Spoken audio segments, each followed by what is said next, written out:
Olá pessoal, eu me chamo Renata Lemos, sou aluna do doutorado do Programa de Pós-Graduação em Ciência da Informação da Universidade Federal da Paraíba, o PPGCI UFPB, e dando continuidade aos vídeos, hoje nós vamos falar sobre os princípios FAIR. O professor Guilherme, no vídeo anterior, já deu uma breve introduçãozinha do que seriam esses princípios e hoje a gente vai ver como aplicar esses princípios, como adotar e o que são esses princípios, né? Então, a sigla, o acrônimo para FAIR significa Findable, Accessible, Interoperable e Reusable, que seria ao pé da letra na tradução: encontrável, acessível, interoperável e reusável. E aí, o que é que isso significa, né? Então, o FAIR é com o intuito de compartilhar os dados.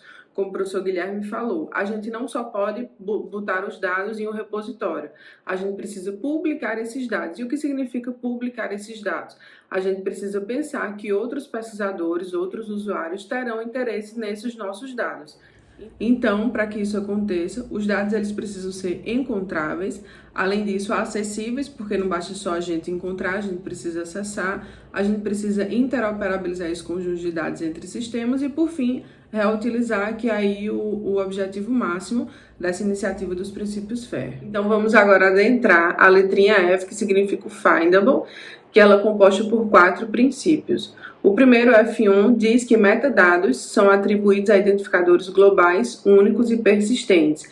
E aí, como dá para ver aí, o metadados, o meta está entre parênteses. Isso significa que tanto os conjuntos de dados quanto o padrão de metadados, o arquivo de metadados, eles devem ser atribuídos a identificadores globais, únicos e persistentes.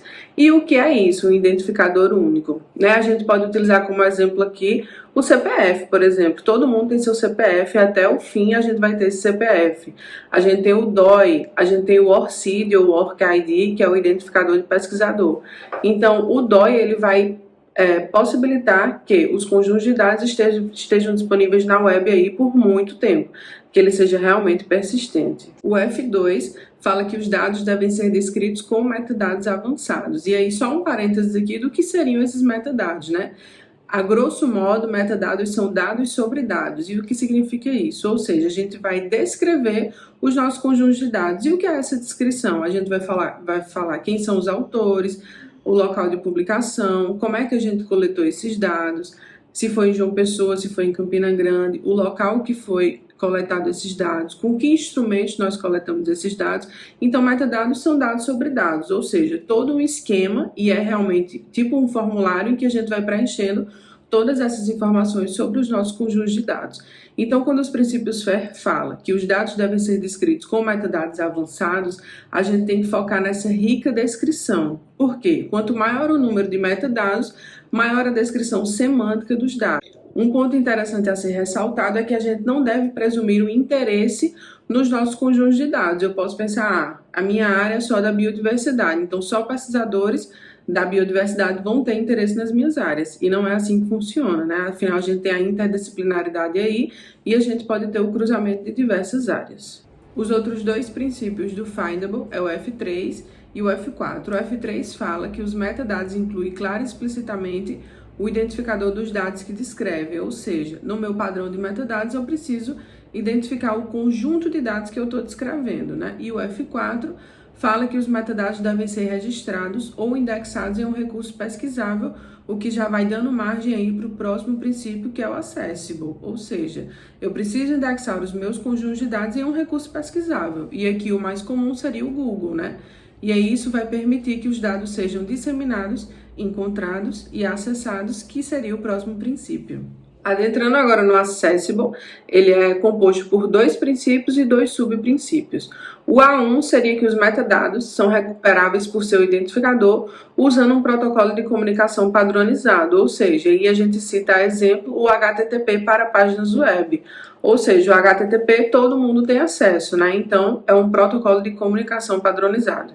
E aí, dentro desse A1, nós temos o princípio A1.1, que ainda fala sobre esse protocolo, que ele deve ser aberto, gratuito e universalmente implementável, ou seja, qualquer pessoa com acesso a um computador, com acesso à internet, ele vai poder acessar. Por quê? Porque o protocolo ele é aberto, gratuito e universal, a exemplo do HTTP.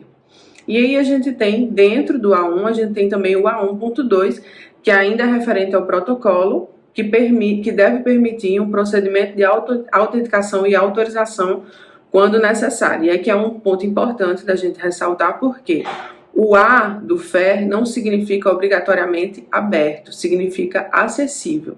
Por quê? Porque a gente sabe que a gente pode trabalhar com dados sensíveis, né? Dados pessoais, por exemplo, que a gente não pode estar disponibilizando para todo mundo, ou, por exemplo, dados em que as publicações ainda não foram publicadas. Então, eu posso ficar só para mim e depois de um tempo eu vou e disponibilizo. Então, também tem essa opção de, por exemplo, não, eu vou disponibilizar meus conjuntos de dados, mas eu gostaria que, por exemplo, só pesquisadores da Universidade Federal da Paraíba tivessem acesso. Então, eu tenho como fazer esse protocolo de autorização de acesso a esses dados.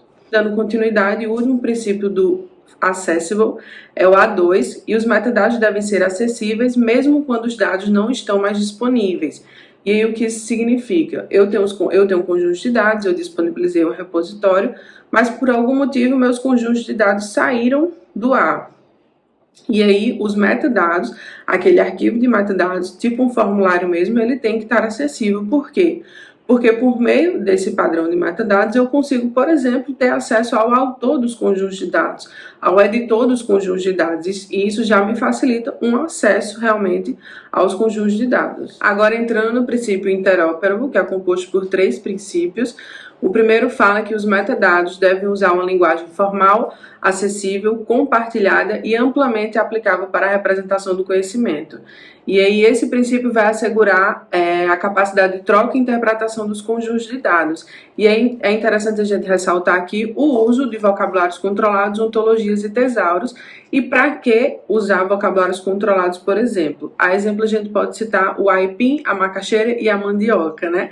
Que aí, dependendo da região do Brasil, a gente pode usar esses 3 termos. E aí, com o uso de um vocabulário, a gente vai determinar, nesses conjuntos de dados, a macaxeira foi definida realmente como macaxeira e assim por diante.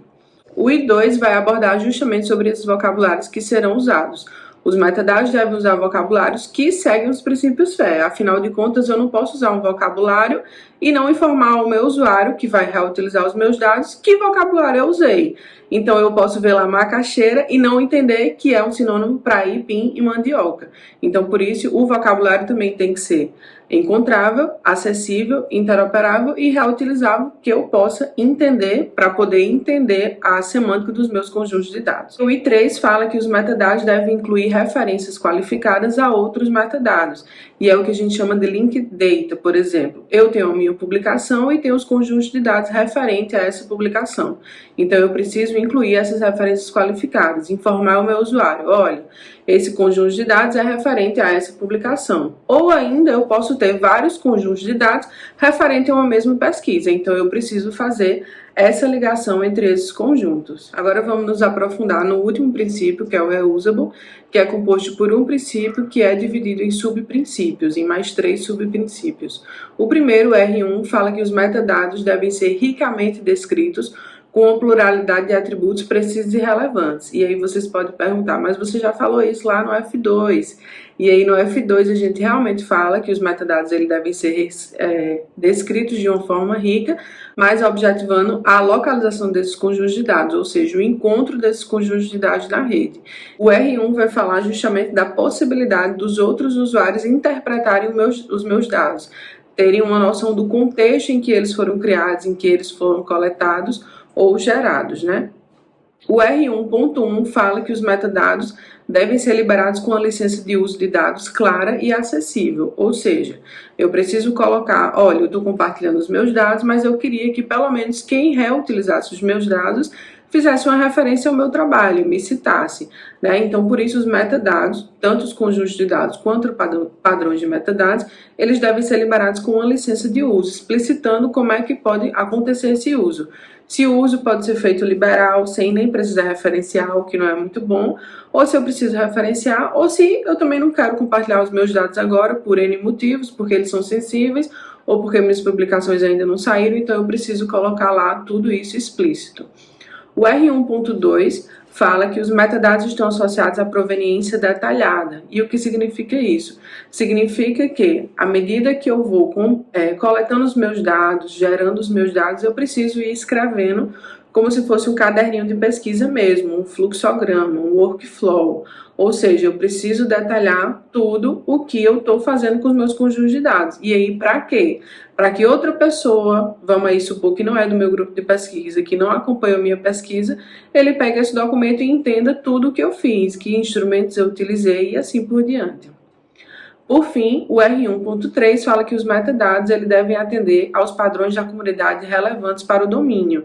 E aí lembra que eu falei lá no início que é interessante a gente usar um padrão de metadados?